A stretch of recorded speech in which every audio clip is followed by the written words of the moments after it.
Hey, it's NPR's Book of the Day. I'm Andrew Limbong. Really quick before we get into it, I just want to say thank you for being part of the pod with us. It is so much fun being able to bring these books to you and help you find the next book to read, or just hear a different take on a big picture topic, or understand an author's writing process.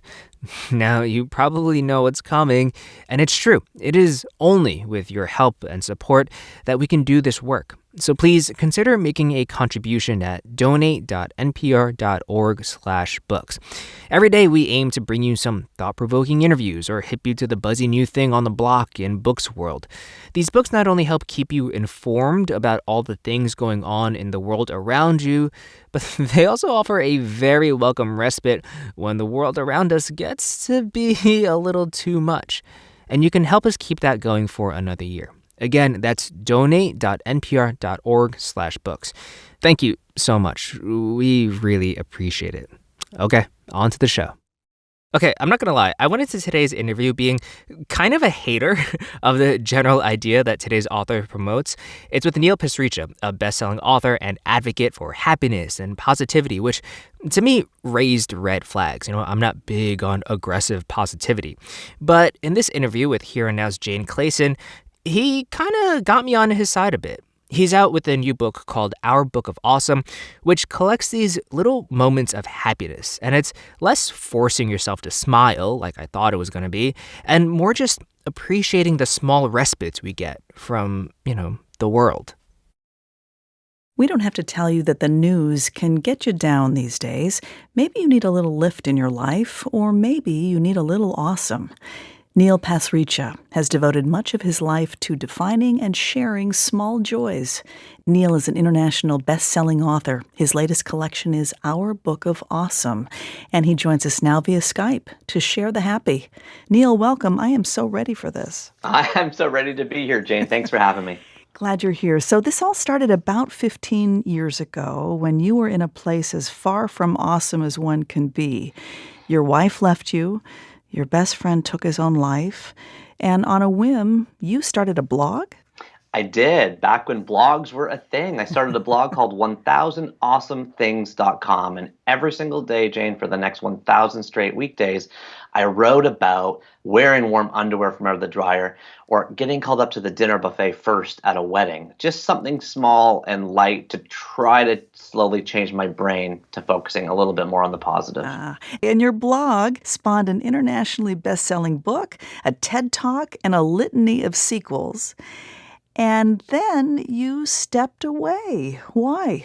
Well, to be honest with you, the first couple of years after the Book of Awesome came out, Jane, it was overwhelming. I mean, I'm being flown around the world to talk to royal families. I'm being invited to give TED Talks. I'm being asked to write the follow-up book and the follow-up app and calendars and all this stuff. And eventually, I just felt totally burnt out. And I realized I hadn't spent much time focusing on myself. I learned to cook. I learned how to dress myself properly. I learned how to go to the gym. And I started putting myself out there, i.e. online dating apps. And eventually, I met somebody who really changed my life. And that, Jane, kickstarted me writing things down again. And so that led to another Book of Awesome. Why now? Well, I think we're at a mental health breaking point. Anxiety's at an all-time high. Depression's at an all-time high. Loneliness is at an all-time high. Suicide's at an all-time high. And over the pandemic, I got to tell you, I felt at least one of those four things kind of bubbling up inside me at all times. So did everybody I know. So I turned back to writing down awesome things, simple pleasures that we all know and love. So, carrying the ice cube tray from the sink to the freezer without spilling anything. Or texting your husband to do something when he's upstairs and you're downstairs, like bring down a load of laundry. And there's something powerful about the concept. It sounds so light, but the research by Emmons and McCullough says, you know what, if we can just share 5 small, simple gratitudes a week, we cultivate not just a happier mindset, but also a healthier body. Okay, so give us some more of the awesome things all around us that you write in your book. Sure. Finally unsubscribing from that annoying email you've been getting forever. When your kids don't hear you opening a bag of potato chips. When the hand sanitizer at the front of the grocery store isn't the extra slippery kind that never dries. Amen to that one. Yep. And how about this one? Sending a private message in the Zoom chat and seeing your coworker look down and silently smirk. That was our producer Emiko and my favorite.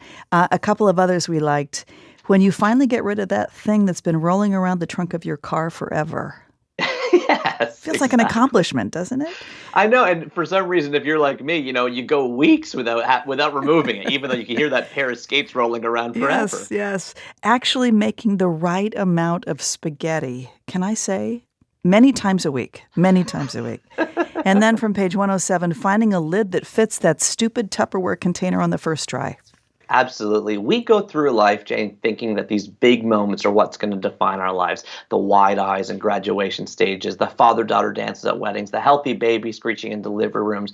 But it turns out that these little moments of awe, of appreciation, actually fill up far vaster times of our lives. And if we can just pay attention to them, talk about them, laugh about them for a few minutes like we're doing right now, it cultivates a positive mindset that we know from research makes us more productive, more creative, better husbands, better sons, better daughters. And so, for the community and the world right now that just feels so overwhelmed, like me, our Book of Awesome is meant to be a little pill that helps us kind of enter into a better place.